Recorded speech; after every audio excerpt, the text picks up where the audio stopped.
कहते हैं Walt Disney को बचपन से ही ड्राइंग करने का बड़ा शौक था और वो एक कार्टूनिस्ट बनना चाहते। एक बार जब अपनी ड्राइंग एक पब्लिशर को दिखाने ले गए तो उसने उन्हें देखकर कहा कि उनमें कार्टूनिस्ट बनने का कोई टैलेंट नहीं। वॉल्ट डिज्नी ने अपने बारे में सिर्फ और सिर्फ पॉजिटिव सोचा। कहते हैं उनकी जेब में सिर्फ $40 थे, लेकिन अपनी सफलता को लेकर जरा सा भी डाउट उनके मन में नहीं।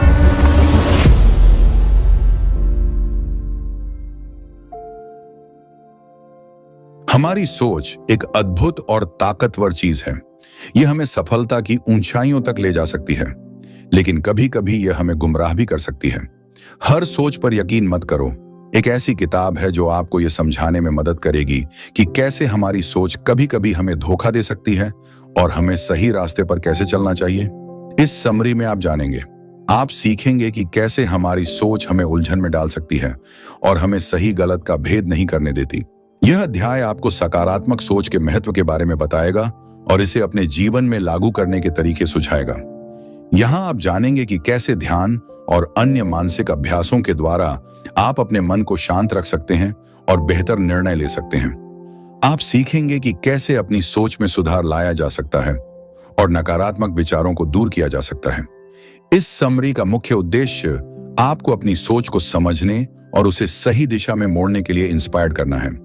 जब आप इस समरी को सुनेंगे तो आपको ऐसा महसूस होगा कि आप खुद से एक गहरा संवाद कर रहे हैं। यह किताब आपके जीवन को नई दिशा देने में मदद करेगी और आपको यह सिखाएगी कि हर सोच पर यकीन करना जरूरी नहीं है। हम आशा करते हैं कि यह किताब आपके जीवन में सकारात्मक बदलाव लाएगी और आपको एक बेहतर और खुशहाल जीवन जीने में मदद करेगी। दोस्तों, अगर आप हमारे चैनल पर नए हैं तो हमारे चैनल को सब्सक्राइब करें और यहां पर अपनी लाइफ को ट्रांसफॉर्म होता हुआ देखें। चलिए इस यात्रा की शुरुआत करते हैं और सीखते हैं कि कैसे अपनी सोच को सही दिशा में मोड़ें। शायद आप ऐसे लोगों से मिले होंगे जो यह मानते हैं कि सफल लोग अपने हुनर के साथ ही पैदा होते हैं। उनके अनुसार अगर उनके पास पैदाइशी हुनर नहीं है तो वे कभी सफल नहीं हो सकते। ऐसे लोग अक्सर निराश होकर दूसरों को दोष देने लगते हैं और कभी कभी भगवान या किस्मत को भी।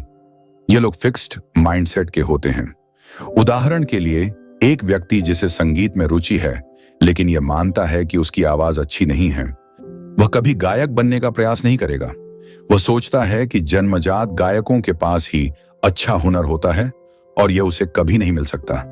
इस विचारधारा के कारण वह अपने सपनों को पीछे छोड़ देता है। दूसरी तरफ कुछ लोग ऐसे भी होते हैं जो मानते हैं कि मेहनत और समय देकर वे किसी भी मुश्किल को पार कर सकते हैं। ये लोग हमेशा सीखते रहते हैं और एक बेहतर इंसान बनते जाते हैं। इसे ग्रोथ माइंडसेट कहा जाता है। उदाहरण के लिए थॉमस एडिसन को ही लें। उन्होंने बल्ब के आविष्कार में हजारों बार असफलता पाई, लेकिन उन्होंने इसे सीखने का एक अवसर माना और अंततः सफलता हासिल की। उनके अनुसार, मैं असफल नहीं हुआ, मैंने हजारों तरीके खोजे जो काम नहीं करते। एक सही माइंडसेट ही हमारे भविष्य का फैसला करता है। अगर हम माने कि हम ये काम कर सकते हैं तो हम सही हैं। अगर हम माने कि हम ये काम नहीं कर सकते तब भी हम सही हैं। हमारा माइंडसेट ही यह तय करता है कि हम समय के साथ खुद को बदल सकते हैं और आगे बढ़ सकते हैं या नहीं। अगर आपको अपने हालात बदलने हैं तो सबसे पहले अपना माइंडसेट बदलिए। सफलता और असफलता के बीच का अंतर केवल हमारी सोच में है। याद रखें, सपने देखने वालों के पास ही दुनिया को बदलने की शक्ति होती है। इसीलिए अपने सपनों को जिंदा रखें और अपने माइंडसेट को ग्रोथ माइंडसेट में बदलें। एक दिन एक अधीर योद्धा एक ज्ञानी संत के पास पहुंचा और उनसे पूछा कि स्वर्ग और नर्क कैसे होते हैं। संत ने अपनी साधना तोड़ते हुए जवाब दिया, तुम्हारे जैसे मूर्ख योद्धा को मैं क्यों बताऊं? तुम बिल्कुल बेकार और भद्दे दिखते हो। मेरे पास तुम्हारे लिए समय नहीं है। यहां से चले जाओ और मुझे अकेला छोड़ दो। संत के इन शब्दों से योद्धा का क्रोध चरम पर पहुंच गया। उसने अपनी तलवार निकाल ली और संत को मारने के लिए तैयार हो गया, लेकिन संत ने बिना डरे उसकी आंखों में देखा और कहा, यही नरक है। योद्धा को यह सुनकर गहरा धक्का लगा। उसका गुस्सा ठंडा हो गया और उसे अपनी गलती का एहसास हुआ। वह अपने घुटनों पर गिर गया और संत से माफी मांगने लगा। संत ने उसे देखा और कहा, और यही स्वर्ग है। इस कहानी से यह सिद्ध होता है कि हमारी भावनाएं हमारे कार्यों पर गहरा प्रभाव डालती हैं। जब हम खतरे का अनुभव करते हैं तो हम तुरंत बचाव की स्थिति में चले जाते हैं और अपने आसपास के लोगों पर हमला करने लगते हैं। अधिकांश लोग मानते हैं कि सोच को रोकने के लिए उन्हें विचारों को पूरी तरह बंद करना होगा, लेकिन यह असंभव है। अपने विचारों को नियंत्रित करना जैसे सांस लेने को रोकना है। आपको विचारों को आने से रोकने की कोशिश नहीं करनी चाहिए, बल्कि खुद को सोचने से रोकना चाहिए। विचारों को नियंत्रित नहीं किया जा सकता है। आप यह नहीं कह सकते कि वे कब और कहां से आएंगे, लेकिन आप उनके साथ अपने संलाप को रोक सकते हैं। इसका मतलब यह नहीं है कि आप पूरी तरह से सोचना बंद कर दें। मस्तिष्क सोचने के लिए ही बना है और यह हमारे स्वभाव में है। आप वास्तव में सोचने से खुद को रोक नहीं सकते। फिर आप क्या कर सकते हैं? आप यह कर सकते हैं कि आप सोचने में लगने वाले समय को कम कर दें। इस प्रक्रिया में पहला कदम जागरूक होना है। आपको यह पता होना चाहिए कि कब आप खुद को ऐसा करने से रोकने की सोच रहे हैं। अधिक सोचने का सबसे आम संकेत यह होता है जब आप तनावग्रस्त और असहज महसूस करने लगते हैं। ये भावनाएं आमतौर पर तब आती हैं जब आप किसी स्थिति के बारे में अधिक सोचते हैं। जब भी आप खुद को ज्यादा सोचते हुए देखें तो तुरंत अपने आप को इससे अलग कर लें। एक गहरी सांस लें, अपने विचारों से दूर हो जाएं और अपने मस्तिष्क को आराम करने दें। एक उदाहरण लेते हैं। सोचिए कि आपके पास एक कटोरी गंदा पानी है। पानी को साफ करने के लिए आप क्या करेंगे? क्या आप इसे उबालेंगे? क्या आप इसे फिल्टर करेंगे? क्या आप इसे फेंक देंगे? ज्यादातर लोग इसे उबालेंगे या फिल्टर करेंगे, लेकिन यह प्रक्रिया लंबी है। गंदे पानी को साफ करने के लिए आप उसे स्थिर रहने दें। ऐसा करने से गंदगी नीचे बैठ जाएगी और पानी अपने आप साफ हो जाएगा। अब इस उदाहरण को अपने मस्तिष्क पर लागू करें। ज्यादातर लोग मस्तिष्क को साफ करने, शांति और खुशी पाने के लिए मुश्किल रास्ता खोजेंगे, लेकिन समाधान आपके सामने ही होता है। नकारात्मक भावनाएं सोचने के कारण उत्पन्न होती हैं। जब हमारा मन अशांत होता है, हम सोचने लगते हैं। गंदे पानी के कटोरे की तरह आपको शांति से बैठना चाहिए और अपने मस्तिष्क को आराम करने देना चाहिए। जितना ज्यादा आप अपनी सोच से लड़ने की कोशिश करेंगे, उतना ही आपके भावनाएं मजबूत होंगी। अपने मस्तिष्क को अपने आप शांत होने दें। ऐसा होने के बाद आप धीरे धीरे अपने विचारों को पहचानेंगे और उनसे दूर हो जाएंगे। अंत में आप एक स्पष्ट और शांत मन पाएंगे। जब आप अपने आप को सोचने के प्रक्रिया से स्विच कर रहे हों और खुशी या नॉन थिंकिंग की स्थिति में पहुंचने वाले हों, तो तनावग्रस्त बिल्कुल ना हो। सोचना सामान्य है, लेकिन इसमें बहुत समय बिताना अच्छा नहीं है। यहां हमारा मकसद है कि हर पल को जीने की कोशिश करें, सोचने में समय बर्बाद ना करें। याद रखें, शांति पहले से ही आपके अंदर मौजूद है। आपको बस सोचना बंद करने और खुद को इसे अनुभव करने देने की जरूरत है। एक शांत मन आपको शांति से भरे दिल की ओर ले जाएगा। दोस्तों, हम आपको बता दें, हमारी पुस्तक गोल्डन मिलियनेयर, जिस पर हमने 10 टॉपिक पर बात की है, सफलता कैसे प्राप्त करें, धन का रहस्य, शक्ति और पावर जैसी चीजों पर हमने बात की है। इस पुस्तक में हमने हर एक चीज का निचोड़ डाल रखा है। इस पुस्तक का प्राइस चाहते तो हम 199 रख सकते थे, लेकिन हमने इस बुक का प्राइस ओनली 57 रखा है, ताकि हर कोई इस बुक को पढ़ सके।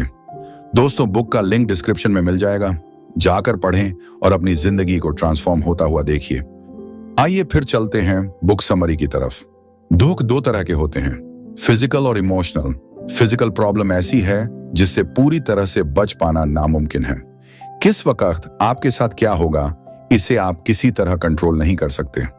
लेकिन अगर मैं आपसे कहूं कि इमोशनल तकलीफ से बचा जा सकता है, तो अगर मैं कहूं कि आप एक ऐसी लाइफ जी सकते हैं जहां आपको अपने आसपास की घटनाओं से इमोशनली दर्द नहीं होगा, क्या आप मुझ पर विश्वास करेंगे? जब आप किसी बुरी सिचुएशन में होते हैं तो आपकी ओर 2 तरह के तीर आ रहे होते हैं। पहला फिजिकल प्रॉब्लम और दूसरा इमोशनल प्रॉब्लम। बुद्ध ने एक बार कहा था, पहली तीर यानी फिजिकल प्रॉब्लम वाली तीर बेकाबू होती है, आप उसे रोकने के लिए कुछ नहीं कर सकते। जबकि दूसरी तीर पूरी तरह से इस बात पर डिपेंड करती है कि आप पहले वाली तीर की ओर कैसे रिएक्ट करते हैं। आप या तो उसके द्वारा लाए गए दर्द को महसूस कर सकते हैं या उससे पार जा सकते हैं। चॉइस पूरी तरह आपकी है। आपकी अपने आसपास की दुनिया के प्रति कैसे रिएक्ट करते हैं, उससे इमोशनल तकलीफ आती है। यह तब शुरू होता है जब आप एक नेगेटिव सिचुएशन को अपने दिमाग में लंबे समय तक सोचते रहते हैं। यानी रियल लाइफ में वो प्रॉब्लम जितनी देर के लिए भी थी, आप उससे कहीं ज्यादा उसके बारे में सोचते रहते हैं। हम में से हर इंसान के साथ हर रोज अनगिनत बुरी चीजें होती हैं। कुछ लोगों को थोड़ा दर्द होता है, जबकि कुछ लोग बेहद उदास और डिप्रेस्ड महसूस करने लगते हैं। हर बुरी घटना के बाद अच्छा महसूस करने और दुखी रहने के बीच का फर्क इस बात पर डिपेंड करता है कि आप उसे कैसे हैंडल करते हैं। बुद्ध ने कहा था कि अगर दर्द महसूस करने से बचने का तरीका है तो इतने सारे लोग दुखी क्यों हैं? जब इस बुक के ऑथर जोसेफ ने पहली बार इसे सुना तो उन्हें इसका मतलब समझ में नहीं आया। जोसेफ को तुरंत अपने सवाल का जवाब नहीं मिला। जवाब समझ पाने से पहले उन्हें अपने जीवन के कई अनुभवों को दोबारा जीना पड़ा। तब जाकर वो समझ पाए कि कैसे दर्द से बचा जा सकता है। कई सालों तक जोसेफ अपने सवाल का जवाब ढूंढने के लिए वर्कशॉप और स्पिरिचुअल सेमिनार में जाते रहे। उन्होंने योगा और मेडिटेशन किया, अपनी सभी बुरी आदतों को भी बदला। इतना सब करने के बाद भी जोसेफ अभी भी अधूरा महसूस कर रहे थे। उनकी चिंताओं और तकलीफों ने उनका पीछा नहीं छोड़ा था। उनके सेल्फ इंप्रूवमेंट के सफर के अंत में जोसेफ की चिंता का लेवल और भी खराब हो गया था। वह नाउम्मीदगी से भर गए थे और हार मानने वाले थे। लेकिन इससे पहले कि वह ऐसा करते, जोसेफ को कोई ऐसा मिला जिसने उनका जीवन और नजरिया बदल दिया। उन्हें एक ऐसा शख्स मिल गया था जो उन्हें वो दिशा दिखा सकता था जहां उनके सवालों के जवाब मौजूद थे। ये जोसेफ के स्पिरिचुअल यानी आध्यात्मिक गुरु और कोच थे। उन्होंने जोसेफ से कहा कि सबके दुख का कारण उनका मन होता है। जिन लोगों का माइंडसेट हेल्दी नहीं होता है वे बाकी लोगों की तुलना में ज्यादा दुखी होते हैं। आपका मन या तो आपका सबसे बड़ा दुश्मन हो सकता है या आपका सबसे बड़ा दोस्त। आप किस तरह किसी सिचुएशन और इमोशन से डील करते हैं, यह सब आपकी हैबिट्स और माइंडसेट पर डिपेंड करता है। अगर आपने जान लिया कि मन कैसे काम करता है तो आप ये भी जान जाएंगे कि आप खुशी पाने के लिए इसका इस्तेमाल कैसे कर सकते हैं।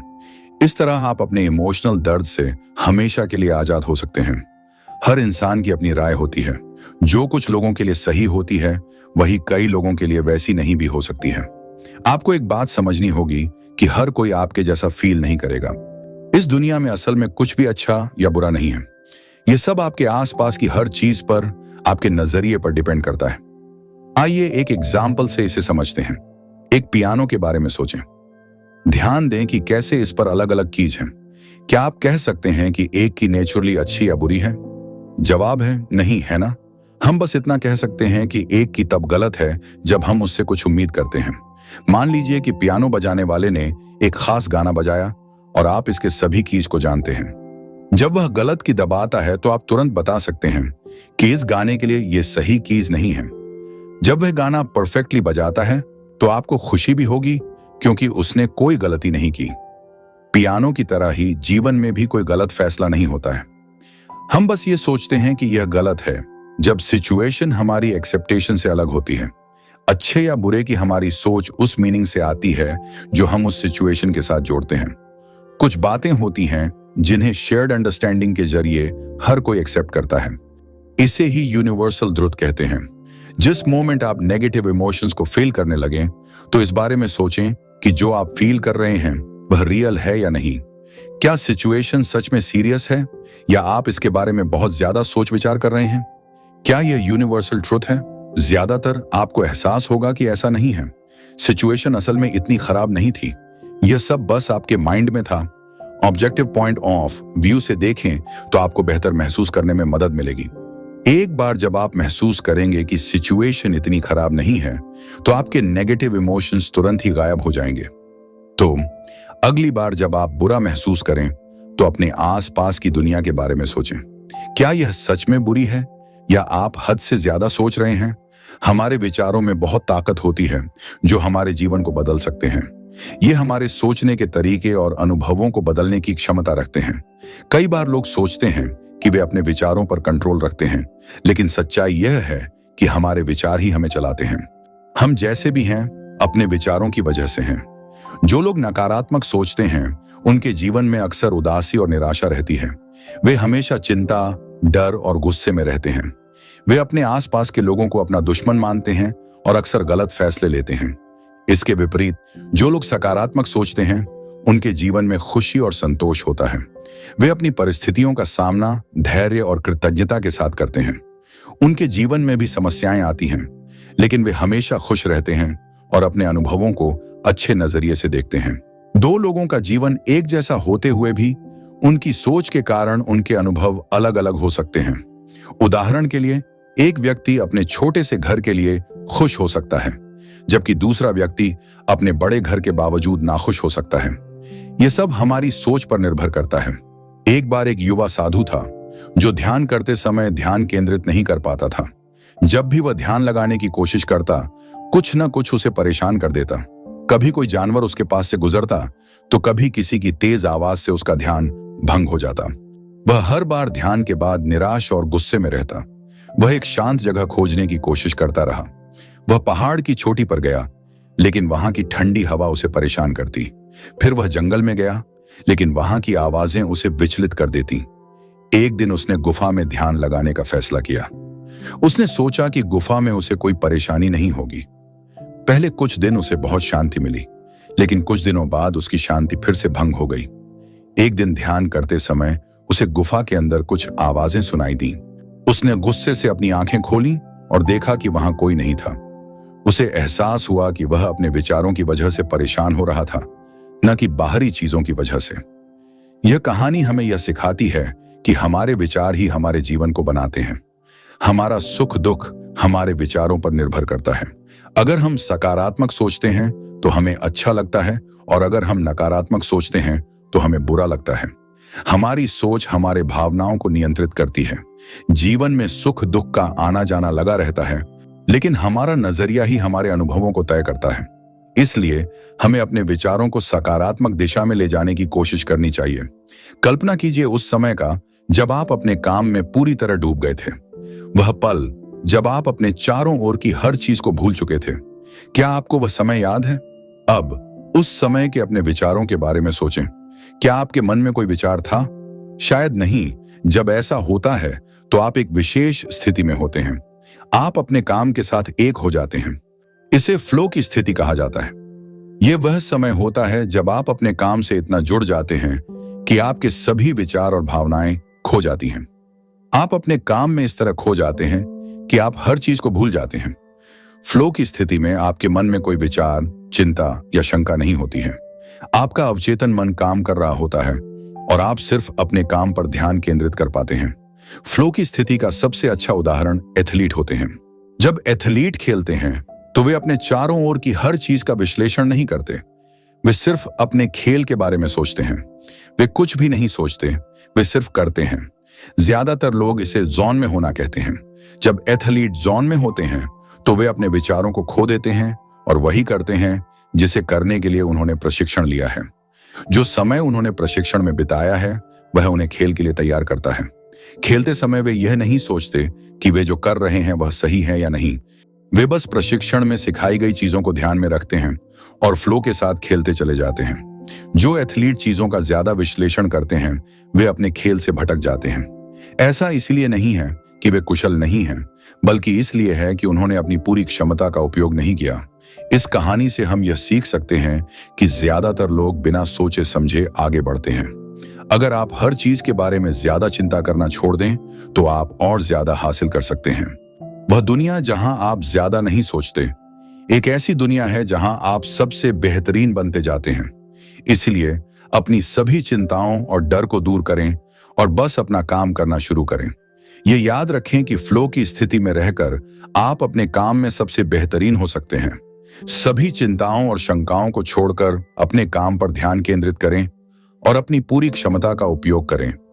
हर इंसान की जिंदगी में समस्याएं आती ही हैं, जो उसकी शांति और खुशी के रास्ते में रुकावट डालती हैं।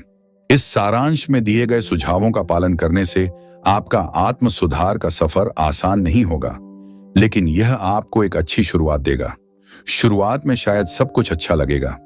आप सही चुनाव करेंगे और उन पर गर्व महसूस करेंगे। पहले जो नकारात्मक भावनाएं थीं, वे अब कम हो जाएंगी। समस्या यह है कि इसी दौरान आपका दिमाग खुद ही समस्याएं पैदा करने लगेगा। आप अपने दिमाग में शक और चिंता को महसूस करना शुरू कर देंगे और सोचेंगे कि क्या आपने सही फैसला लिया था। ऐसा इसलिए होता है क्योंकि आपका दिमाग नई आदतों से अपरिचित होता है। बचपन से ही आप सोचते और चिंता करते आए हैं, और अब जब आपने उन्हें हटाना शुरू किया है तो यह आपको असहज महसूस करवाएगा। जब दिमाग में कुछ नहीं होता तो कुछ गलत लगना स्वाभाविक है। इस वक्त आपको सबसे ज्यादा विश्वास की जरूरत है आपको इस प्रक्रिया और खुद पर भरोसा करना होगा। विश्वास रखें, यह तरीका आपके लिए काम करेगा, और अगर नहीं भी करता तो इसे एक सीख के रूप में लें जिससे आप आगे बढ़ सकते हैं। अनजान चीजों से डरना स्वाभाविक है। नॉन थिंकिंग के स्टेट से आपका दिमाग अनजान होता है, लेकिन यही वह अवस्था है जहां सबसे ज्यादा अनुभव और अवसर बनते हैं। यही वह अवस्था है जहां आप एक बेहतर इंसान के रूप में विकसित हो सकते हैं।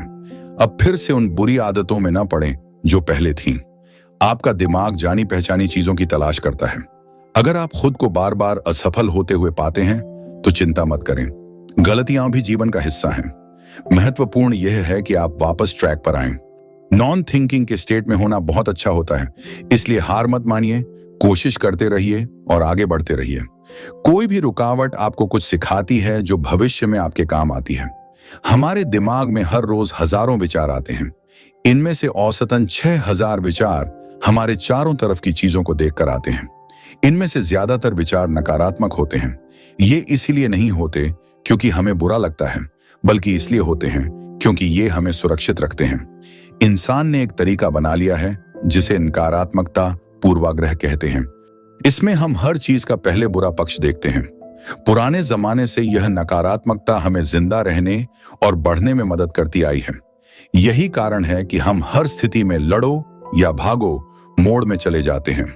आज की दुनिया में यह नकारात्मकता का विचार उतना काम का नहीं है। अब हमें जिंदा रहने के लिए इतना संघर्ष नहीं करना पड़ता, लेकिन फिर भी हमारा दिमाग हमें नकारात्मक चीजों पर ध्यान देने के लिए मजबूर करता है, जिससे हम खुश नहीं रह पाते। अब समय आ गया है कि आप अपने नकारात्मक विचारों को छोड़ दें और दिमाग को आराम दें। इसने आपको इतने साल जिंदा रखा है, अब किसी और चीज को आपको खुशी देने का मौका दें। यही वह समय है जब आपकी जागरूकता यानी चेतना काम आती है।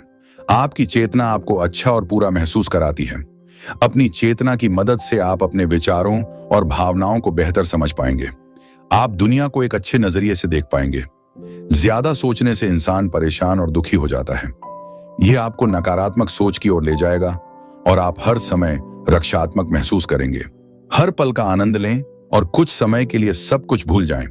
अपनी चेतना का उपयोग करें। इस तरह आप खुश और आजाद महसूस करेंगे। ये सोचना छोड़ दें कि चीजें कैसी होनी चाहिए और यह देखना शुरू करें कि वे कैसी हो सकती हैं।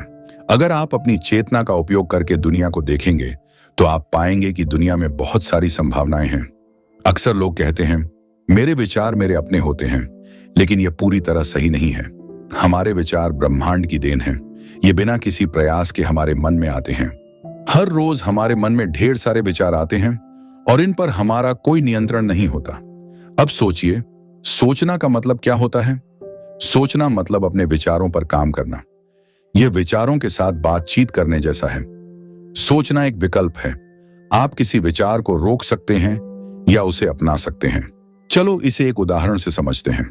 मान लीजिए मैंने आपसे पूछा, आप हर साल कितना पैसा कमाना चाहते हैं? जो भी पहली बात आपके दिमाग में आती है वह आपका विचार है। अब सोचिए, अगर आप इस राशि को 10 गुना कर दें तो कैसा लगेगा? क्या यह संभव है? आप इसे कैसे पाएंगे? जब मैंने पूछा कि आप कितना पैसा कमाना चाहते हैं तो आपके दिमाग में तुरंत एक राशि आई। यह विचार बिना किसी प्रयास के आया, लेकिन जब आपने इस राशि को 10 गुना किया और सोचा कि इसे कैसे हासिल किया जा सकता है तो आपने सोचना शुरू किया। यही सोचना कहलाता है। ज्यादातर लोगों को अपने विचारों से कोई दिक्कत नहीं होती। दिक्कत तब होती है जब वे उन पर सोचना शुरू करते हैं। जब आपके मन में कोई विचार आता है तो आपको कुछ भी महसूस नहीं होता, लेकिन जब आप उस पर सोचते हैं तो आपकी भावनाएं बदल सकती हैं। जैसे पैसे के बारे में सोचते समय कुछ लोग चिंतित हो जाते हैं, जबकि कुछ को खुशी होती है। इसलिए विचार और सोचना दो अलग अलग चीजें हैं। अपनी भावनाओं के लिए अपने विचारों को दोष देना छोड़ें और अपनी सोच पर ध्यान दें। आप अपने विचारों को नियंत्रित नहीं कर सकते, लेकिन आप अपनी सोच को बदल सकते हैं। अच्छे विचारों पर ध्यान दें और बुरे विचारों को छोड़ दें। आप किसी ऐसी चीज के बारे में बुरा महसूस नहीं कर सकते जिसके बारे में आप सोचते ही नहीं। हमारे विचार और भावनाएं एक दूसरे से जुड़े होते हैं। जैसा हम सोचते हैं वैसा ही महसूस करते हैं। लेकिन जरा सोचिए, हमारे विचार हमारी भावनाओं को कैसे बदल सकते हैं और इसे कैसे संतुलित किया जा सकता है। जब हम किसी बात पर ज्यादा सोचते हैं तो हमारे मन में अक्सर नकारात्मक भावनाएं आती हैं।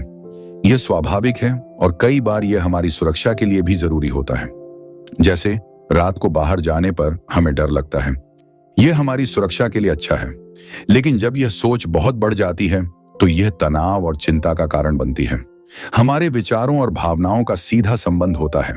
बहुत से लोग मानते हैं कि नकारात्मक विचारों से बचकर ही सब कुछ ठीक हो सकता है। वे सोचते हैं कि जितने अधिक सकारात्मक विचार आएंगे उतने ही वे खुश रहेंगे। लेकिन यह पूरी तरह सही नहीं है। असली खुशी का राज है कि आप अपनी सोच को कैसे संभालते हैं। अब एक छोटा सा प्रयोग करके देखते हैं।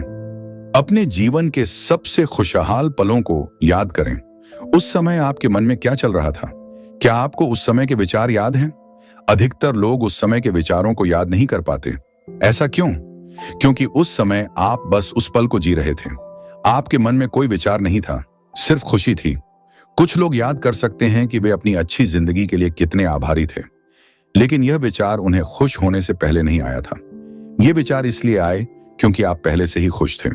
विचार खुशी का कारण नहीं बल्कि परिणाम होते हैं। इस प्रयोग से हमें यह सीख मिलती है कि जब आप सोचने की प्रक्रिया को धीमा कर देते हैं तो आप स्वाभाविक रूप से खुश महसूस करते हैं। हमारे दुखों की जड़ हमारे विचार नहीं बल्कि हमारी सोचने की आदत है। जब हम सोच को नियंत्रित कर लेते हैं तो हम जीना शुरू कर देते हैं। हर दिन को एक नए अवसर के रूप में स्वीकार करें। चीजों को बदलने की कोशिश के बजाय उन्हें वैसे ही स्वीकार करें जैसी वे हैं। हम स्वाभाविक रूप से खुश रहने वाले लोग हैं। जब हम वास्तविकता को बदलने की कोशिश में नहीं फंसते तो हम खुश रहते हैं। सोच को नियंत्रित करें और जीवन को पूरी तरह से जिएं। जितना कम आप सोचेंगे उतना अधिक खुश रहेंगे। हमें उम्मीद है आपने बहुत कुछ सीखा होगा। दोस्तों, हमारे पुस्तक का लिंक डिस्क्रिप्शन में मिल जाएगा। अभी जाएं और पढ़ें। धन्यवाद।